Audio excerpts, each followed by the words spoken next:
Buen día, ¿cómo están? Muy bien. Pero muy bien, ya nos metemos en el tema del que hablamos hoy, pero una pregunta muy simple, muy concreta. ¿Estos niveles de calor afectan el funcionamiento del cerebro o es una exageración? Eh, a ver, todo en exceso, el ambiente, Sí. cuando en exceso hay mucho frío, mucho calor, por supuesto que tenemos un nivel de regulación de esas temperaturas como seres humanos que tiene un límite. Entonces sí, pues, hay una afectación metabólica general cuando, más que nada, cuando se perdura en el tiempo y en exceso y no podemos tomar medidas. O sea que está relacionado con la deshidratación, con el esfuerzo físico que aumenta en misma proporción por las temperaturas. A su vez, sí puede llegar a producir, una vez que supera los 40 grados, en general la temperatura ambiente, a su vez está muy importante relación con la humedad. La peor Ujú. combinación es entre humedad y calor. Puede llegar a producir un agotamiento, que inclusive se puede sentir a nivel mental. Bien, Sí, sí, bien, bien, bien. A o sea que cuidarse. no es, claro, no es algo exagerado, pero todo depende de las condiciones previas de esa persona. No es lo mismo que se enfrente una persona que esté hidratada a esa temperatura, que una persona, por ejemplo, que se viene hidratando poco en el mismo tiempo y con la misma temperatura. ¿Cuánto hay que tomar de agua por día en estos tiempos de calor? Y depende cuánto te moves. Esto es Bien. tan específico. Esto en medicina se estudia en física y química de primer año, y realmente es todo cálculos matemáticos. Depende de cuánto te moves vos. No es lo mismo una persona que se traslada a pie yendo al trabajo que aquella que se baja del auto. Ambos, por supuesto, igual también pueden sudar, transpirar en exceso. Lo mismo es el peso previo que tiene esa persona. Pero, a ver, si uno hace ejercicio físico puede tomar 5 litros por día y es totalmente normal. Y al revés, uno está más quietito y quizás con 2 litros, 1,5 litros alcanza. Bien. Pero eso es muy variable. Perfecto, perfecto. Bueno, vamos a relacionar este micro con lo que está pasando a nivel nacional con la política, porque el gobierno, el presidente está muy enojado con diputados aliados que no votaron todo el articulado de la ley ómnibus a favor y los consideró traidores. Habla de traición. Incluso dijo, se refirió a los gobernadores de Juntos por el Cambio, entre ellos a nuestro gobernador, también utilizando el término de traición o de traidor o de traidores. La pregunta es, ¿qué pasa en nuestro cerebro? ¿Cómo funciona nuestro cerebro cuando se siente traicionado? ¿Qué pasa ahí adentro? Bien, el que se siente traicionado, cuanto más cercanía tiene esa persona, más apego, mayor el sufrimiento. No solamente el sufrimiento de decepción, o sea, el sufrimiento de análisis sobre esa traición, sino que cuando uno se siente traicionado por alguien cercano que tenía apego de algún tipo, cuanto mayor el apego, inclusive cuando uno dice la expresión duele, porque hasta duele físicamente. ¿Sí? Estamos hablando inclusive de cualquier tipo de traición, Ujú. entre amigos, entre una pareja, entre personas del trabajo, donde había quizás alguna lealtad, bueno, o mucha lealtad. Bueno, cuanto más cercana la relación, de esa laboral, de pareja, lo que sea lo que nombré, mayor consecuencia y realmente puede llegar a doler físicamente. No estoy hablando de este caso puntual No, no, del, claro, lo de usamos cómo como se siente el disparador. presidente. Sí. Claro, como disparador en todos los seres humanos.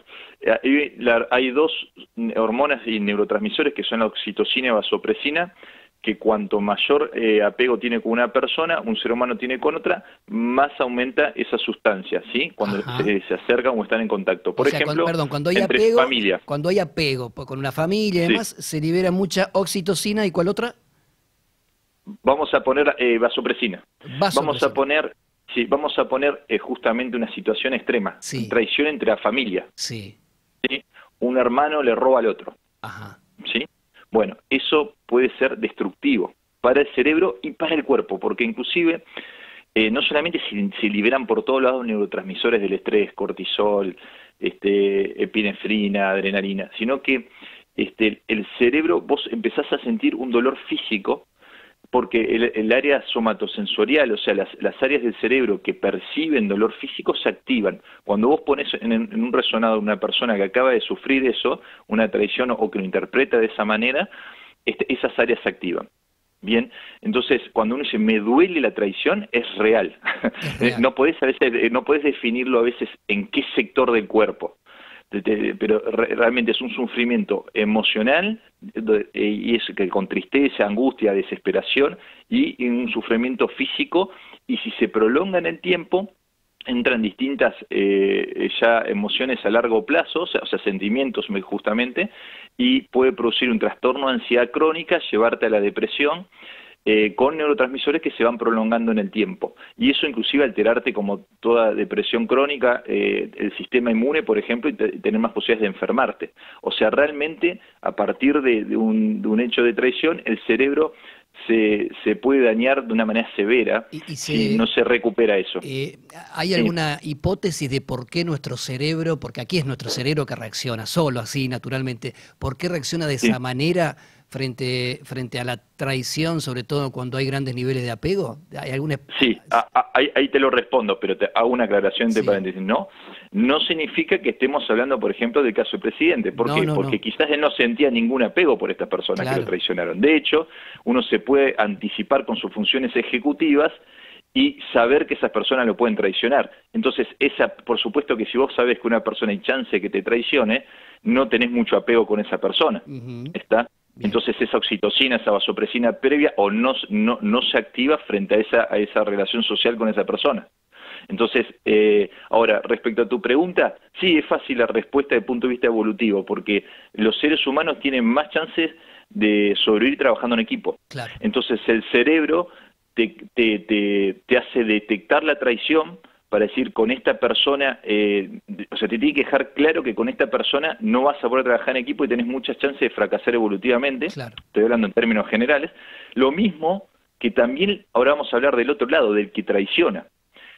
Porque el que traiciona, hay un sector que se llama amígdala, que donde se regulan las emociones, y cuando uno traiciona, ¿por qué se siente mal? Porque te liberás también neurotransmisores que te generan ansiedad, inclusive miedo en la traición. El que traiciona. Ahora, fíjate que el que traiciona, claro, la persona que traiciona que no está acostumbrada, porque eso lo voy a explicar ahora, que no está acostumbrada a traicionar, no es solamente romper valores éticos y morales para esa persona con la cultura que le hayan formado, sino que una vez que los rompiste, lo empezás a romper, te empieza a generar ansiedad y miedo. Y es ese sector que se activa, es la amígdala. Ahora, fíjate qué interesante, que aquel que ya empieza a traicionar siempre está mejor preparado para traicionar después. Se va preparando. O sea, claro, el cerebro se va preparando hasta que se corrompe de una manera que esa amígdala no se activa. O sea, después la persona traiciona sin consecuencias para su propio cerebro. Ya el cerebro no le avisa, no, mira, esto no te conviene evolutivamente. Ya después no siente nada, ya tiene un cerebro corrompido. Una cosa más también interesante, todos los cerebros que están alrededor tienen chances de, entre comillas, contagiarse de aquel punto de anclaje que ven, que dicen, bueno, si este no tiene consecuencias y corrompe de esta manera, entonces quizás no es tan grave. A través de otros tipos de neuronas, como neuronas espejo, o sea, formas de aprendizaje, que si no ven que se genera una justicia sobre esa persona, puede corromper el sistema alrededor, o sea, genera una cultura de traición y puede ser, por ejemplo, asociada a corrupción. Si no pasa nada, si no hay un riesgo por romper las reglas, ¿por qué no romperlas? El cerebro lo interpreta de esa manera y de a poco lo va haciendo. Por eso es tan importante el ejemplo que dan los políticos, ¿no? Exacto, a todos. O los padres, chicos, o los modelos, ¿no? Bueno, mirá qué interesante te iba a decir ahí. Vos decís, bueno, ¿y de dónde viene esto en el ser humano? Porque todos queremos saber eso. Si esto es innato, no es innato. Vos, primero, lo que ya se sabe es que de chiquito, de bebés, antes se pensaba que eran más grandes, 5 o 6 años. Ahora ya está bien estudiado que de chiquito, 1 año y medio, el bebé ya diferencia, vos le ponés maquetas, le haces con títeres situaciones de traición, y ya diferencia perfecto cuando una persona un muñeco está traicionando a otro y cuando hay justicia sobre eso. ¿En serio? Sí, ya tiene la capacidad. Es espectacular verlos, es muy lindo ver cuando se hacen los experimentos, porque esto se mide ahora con resonancia, con la pupila cómo se dirige sobre los muñequitos, qué le llama más la atención, qué no le llama la atención. Entonces, por ejemplo, si vos distribuís entre los títeres, distribuís bien algo y otro se lo quita, le llama la atención inmediatamente y se concentra y el cerebro está diciendo algo acá está mal.